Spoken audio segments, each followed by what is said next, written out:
നമസ്കാരം. നിങ്ങൾ വിചാരിക്കുന്ന കാര്യം ക്ഷണം നടന്നു കിട്ടാൻ, നിങ്ങൾ ഏതെങ്കിലും കാര്യങ്ങൾ വിചാരിച്ചിട്ട് നടക്കാതിരിക്കുകയോ തടസ്സം വരികയോ മറ്റോ ആണെങ്കിൽ അക്ഷീണം അത് നടന്നു കിട്ടാനായിട്ട് അനുഭവമാണ്. ഈ മന്ത്രം 336 എല്ലാ ദിവസവും നിങ്ങൾക്ക് രാവിലെ തന്നെ ജപിക്കണമെന്നേ ഉള്ളൂ. അതിരാവിലെ നിങ്ങൾ ഈ മന്ത്രം ജപിക്കുക.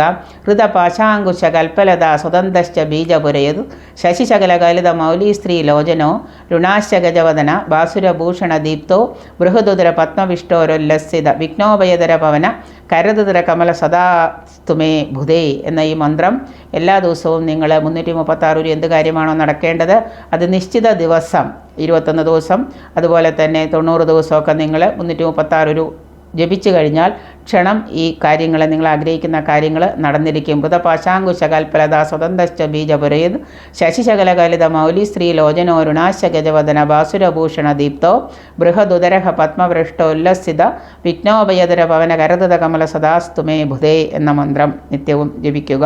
അക്ഷരത്തെറ്റില്ലാതെ വേണം ജപിക്കാനായിട്ട്. കൂടുതലായിട്ട് നിങ്ങൾക്ക് അക്ഷരത്തെറ്റില്ലാതെ എഴുതിയെടുക്കുകയോ മറ്റോ വേണമെങ്കിൽ നിങ്ങൾക്ക് കോൺടാക്റ്റ് ചെയ്യാം. ഫോണിലൂടെയല്ല, മറിച്ച് നേരിട്ട് വന്ന് നിങ്ങൾക്കിത് കോൺടാക്റ്റ് ചെയ്ത് എഴുതിയെടുത്തിട്ട് പോവാം.